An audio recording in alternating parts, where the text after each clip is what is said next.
if Akosua was part of the NPP government when they were in power, when she was speaking, I kept wondering and asking myself, is she just pretending for politicking sake? What did I say? Or she's really, what did I say? She means whatever she's saying.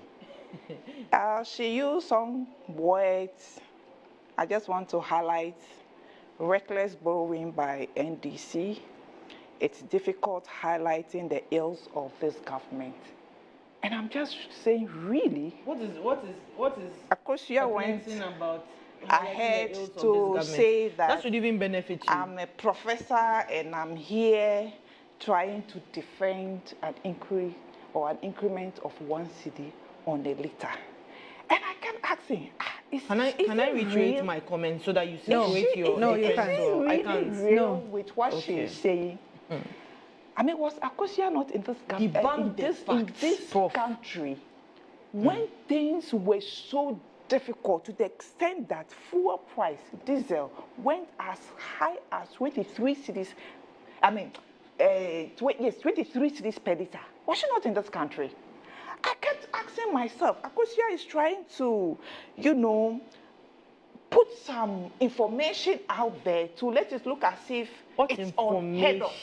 We talked about 1 cedi per liter, and she is trying to convert that to a gallon. How much was a gallon of diesel in this country? Why am I converting to a gallon? Nobody goes and says, Mommy, 1 liter. 23 cedis. How much was a gallon? Prof, nobody says, Mommy, 1 liter. How much was a gallon of fuel 1 gallon. When petrol was at 17 cedis? Look, you see, these people are very good at throwing jargon and words out there because they did it in 2015, 2016. Yes, but they also say that you didn't give room. Whatever they said. But they also say you didn't give room for negotiation, for stakeholders to also have a say. I mean, to have this discussion. I mean, that's the reason why you're having a lot of She did not even backlash. highlight on that, there should have been consultation. I did. And I stated it that she it was, said that it was they did past not midnight. have any debt, and that I was lying. That NPP did not leave debt. She said they kept. She said they kept the debt at where they met. They managed it. That wasn't what I said. There's a footage here. We are live on TV. Even the comments that came in, they didn't retrace that point. NDC in 2016 saw the wisdom in establishing ESLA to help clear the energy sector debt and to also cushion the sector when issues come up. What did they do? They collateralized ESLA and went in for more loan. What did they do with the loan?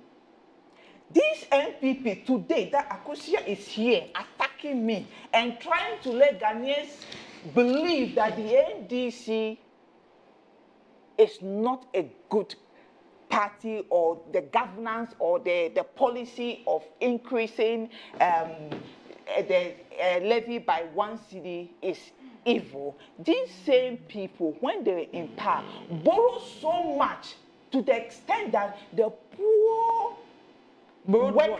Oh, they said it's called the devil. Akosua said it's called the devil levy. They decided to go and take this money by having haircut. These same people, and you ask Akosua, was she in government at that time? Was she in this country when people who worked hard saved their money because the then finance minister and the NPP benefited when Ghana borrows? They borrowed and borrowed and borrowed as if there was no tomorrow. And anytime they borrowed, some people benefited. Now it made us to go to IMF, not just going to IMF as we normally go, but we had to go to IMF with a painful experience where we had haircuts. Was she in this country? Today, we are saying that fuel price have come down as from 16 cedis per liter just in January. It's now at 12.9 Ghana cedis per liter. And we say there are debts that needs to be paid. Pay additional 1 cedi. So that 1 cedi will be used to clear the debt. Now you come here and say that I am defending that, a professor is defending that. Where were your intellectuals when we went to IMF? Where were your intellectuals when the ordinary Ghanaian, when our grandmothers, our parents had to go and pick it in the finance ministry because they took their money they worked hard. There were people who left the shore of this country and went to work, and they used their savings to buy government bonds. They lost it. People could not buy medication, their BP medication, their, how did they call it? All kinds of diseases. All kinds of diseases. In fact, people died. They could not, people died because of the actions and inactions of the then NPP government. Today you will sit and say, because of one city, NDC government is a bad government. They are being wicked to Ghanaians. What are you talking about? And you attack me that I am defending it. But why won't I defend it? When you left, then why are you upset that you are defending it? You left this country in a very bad state. We were paying fuel. Whenever you are in traffic, you'll be looking at your fuel gauge. We saw food inflation going as high as over 50% in this country. And you were part of that government. You enjoyed it. It was okay. Because at that time, you were giving fuel coupon. You didn't feel it. Today, just 13 cities, you are crying. And you attacked fuel coupons were even suspended for a while. There are problems that need to be... Look, but same if Ghanaians will bear us witness, if Ghanaians will bear us witness, the people who attacked us, they attacked us for trying to do so in 2015 when we brought in a lot of power distributed. We brought in car power, we brought in, I've just forgotten the names, but at the end of the day, what did they do? They even took it to the Ashanti region, their stronghold. And today, they sit and say that because we are saying pay one cedi for us to solve the problem within the power sector. But I know Ghanaians have tasted wine and they have tasted water. They know the difference between wine and water.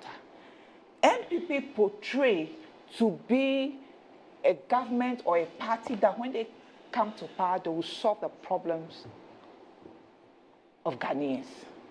We saw the mess they created. They did not just go to IMF, but they went in ambulance. We saw the ordinary Ghanaian who worked hard and saved money and bought bonds, lost everything because of the reckless borrowing of this government. We saw that in 2016, His Excellency John Dramani Mahama solved the energy crisis of Dumsor. They came back and brought it back. Today, we have huge debts within the energy sector. I think it is just fair that people who have worked and made life better for us today needs to be praised instead of being condemned because of the fact, because of issues of politicking. I think Ghanaians have gone beyond this issue of propaganda, this issue of deceit. We would no more buy into these things. Today, if you buy a liter of fuel at 13 cedis, you are still better off than you were when you were buying it at 17 cedis and at 23 cedis respectively. Today, you are still better off if you go and buy $1 at 11 cedis than you would have bought it when it was 17 cedis.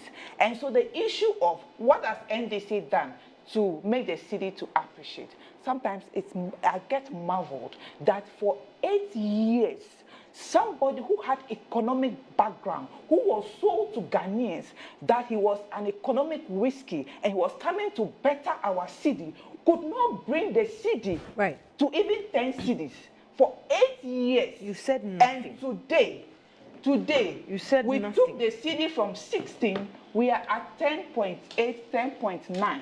And she is telling us that NDC did not do it. Let me tell you what NDC did. NDC established the Gold Board.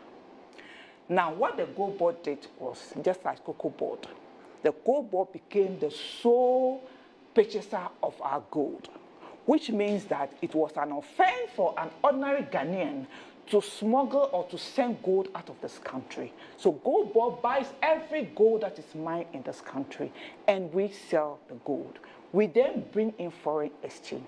And for that matter, there will not be pressure on the city dollars are made available for businessmen and women to get. And so people will not go to black market and buy dollars in a high price. And for that reason, there is no pressure on cedi because dollar is available. That brought the cedi down. That is the vision we are talking about.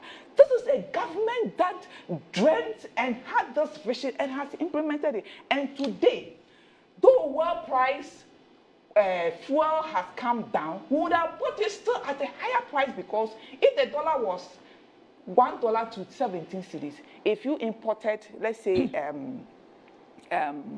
oil, let's just for explanation's sake, at $1,000 per whatever consignment you are bringing, that $1,000 times 17 cedis, that gives you the amount. But today you are talking about $1,000 times 10 cedis.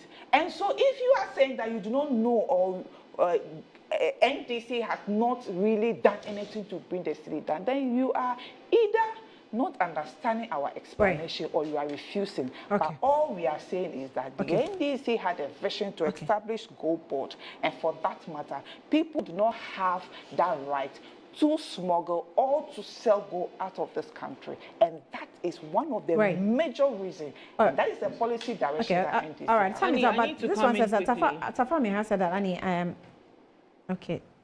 I need to come ask Akosua if you don't increase some of the levies, especially to our energy sector, then how can we get ourselves out of the mess? Akosua's government's left behind left behind what? Okay. You're enjoying the opposition, that's what you're trying to say. Your message is not so clear. Annie, I think the whole, if Prof was listening when I spoke at first. My time is up so quickly. Yes, it was because she is either being dishonest to the facts of how the crisis in the energy sector began. From 2015, when you first introduced that tariff. That's when the crisis began. And subsequently to 2016, when you saddled us with 32 take-or-pay agreements for the loans that we cannot pay, which subsequently were able to service. If you're asking why we collateralize ESLA, we had to meet the demands of creditors. And those creditors were paid. They are all here. And you sometimes, and if I want to send you these things, it's like you can't be bothered to use it to reinforce or give to the producers to show that, in fact, there's enough information on how much debt was serviced. Have you sent and I haven't projected? Oh. When I send you, even people are sending to you privately now, and you're not. Did I show you who has sent me anything? So again, Adam Agbana sent me something. I didn't project it. That you are offended that I attacked your professorship. I didn't attack your professorship. I said, as a professor, you should not be oblivious to facts. You cannot sit here what does that disregard the context, the times, the offense which the government here now in 2025 committed in 2015. Okay. And subsequently saddled us with contracts that we were burdened. All right. Look, in 2017, when we came into power, the World Bank sat down with government and said, if we do not handle the mismanagement of the previous government. Okay. Time is up. So let me end it here. All right. So I'm grateful for your time.